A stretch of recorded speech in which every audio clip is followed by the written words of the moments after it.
La variation du coût de transport en commun est devenue presque une décision imposée par des conducteurs. Pourtant, la pratique est jugée illégale.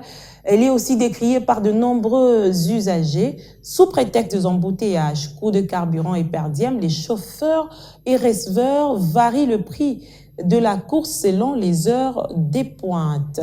Katia Elda, Dieudonné Moubenga et alors Chibaya retrace le quotidien de la population par rapport à ces demi-terrains et la multiplicité des prix de transport à Kinshasa.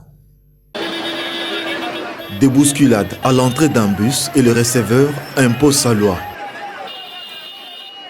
Ces passagers payent le double du prix habituel pour accéder dans ce taxi-bus ce matin sur l'arrêt Bitabé dans la commune de Massina. Ici, comme presque dans tous les arrêts de bus de Kinshasa, le coût et la destination du transport varient selon les heures.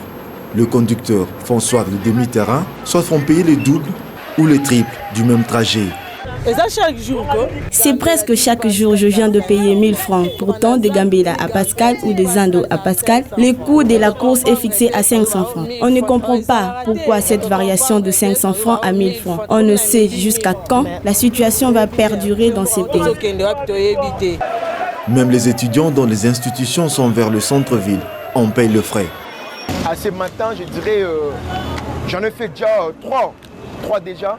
J'ai dépensé déjà mes 2500 francs. Mais je ne suis pas encore arrivé à la fac. En arrivant là-bas, on doit encore chercher quelque chose à manger. Et ça fait partie de l'argent qu'on nous donne aussi. Donc ça nous souffrons vraiment. Souvent, on cherche même à prendre des motos. On cherche à solliciter même des montards là, des Pascal jusqu'à Willery, pour les payer même 2500. Des arrêts de bus toujours bondés, des embouteillages intenses. Ceux qui n'ont pas le moyen de se payer plus que prévu font parfois des kilomètres à pied dans l'espoir de réduire le trajet ou espérer avoir un transport à un coût raisonnable.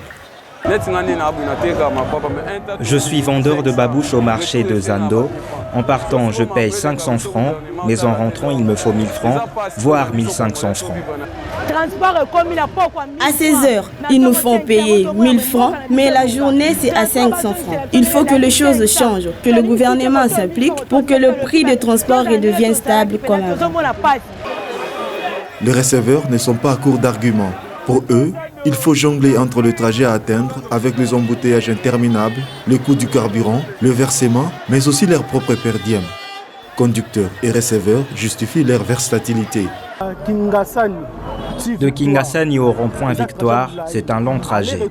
On peut y passer 2 heures. Nous avons plusieurs contraintes, notamment les embouteillages, le versement fixé, le coût de carburant à la pompe, les frais de parking, voire nos per diem. Avec ça, on ne peut que faire des demi-terrains ou doubler le prix. Les clients pensent que nous le faisons exprès. Si nous fixons à 500 francs, on ne saura rien ramener à la maison. Je préfère faire demi-terrain, limiter Victoire au lieu d'aller jusqu'à Kingasani et me coincer dans les embouteillages. C'est un manque à gagner.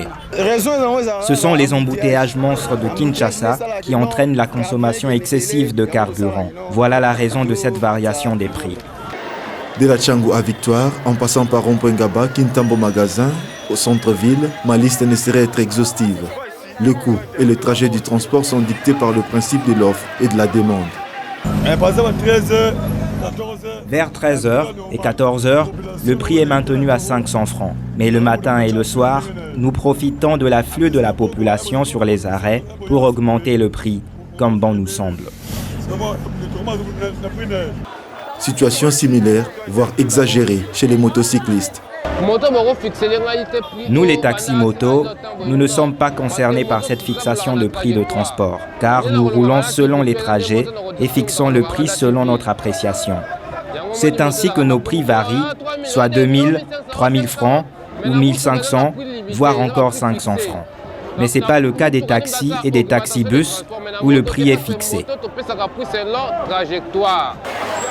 Une anarchie qui se porte bien sur des tronçons où sont pourtant déployés différents services habilités à veiller sur l'application de tarifs et de trajets officiels.